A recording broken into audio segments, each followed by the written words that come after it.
تقرير زميل سمير بالفاطمي.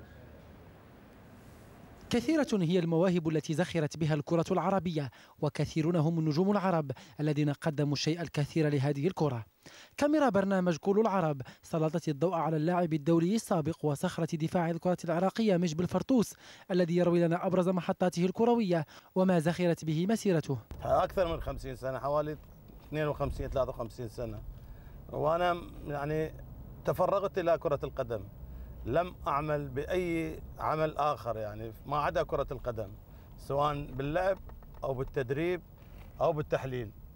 يعني عملي الرئيسي هو كرة القدم، والآن حتى أنا مدرب، يعني وظيفتي أنا مدرب كرة قدم محترف، والتحليل يأتي في المرتبة الثانية، التحليل يأتي في أوقات الفراغ.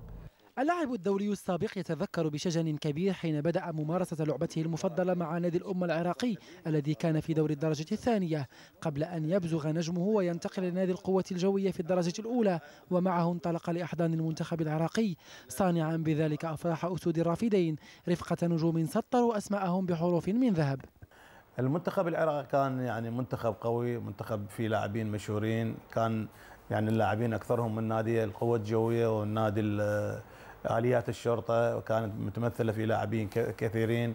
شاركنا في بطولات كثيرة، أعتقد شاركنا في بطولة كأس آسيا 3 مرات التي أقيمت في طهران 68 وفي بانكوك 72 وفي طهران مرة ثانية 1972، وحصلنا على المركز الرابع بعد خسارتنا أمام الصين 1-0 في تلك البطولة.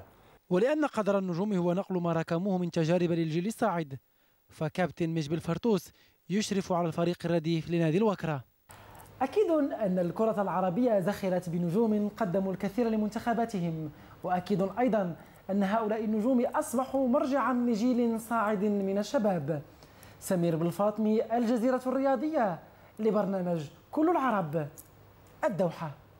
من سمير بالفاطمي لسمير السليمي أقول شكرا جزيلا كابتن لحضورك معنا برنامج كل العرب، كذلك الشكر للزملاء في التنفيذ المباشر على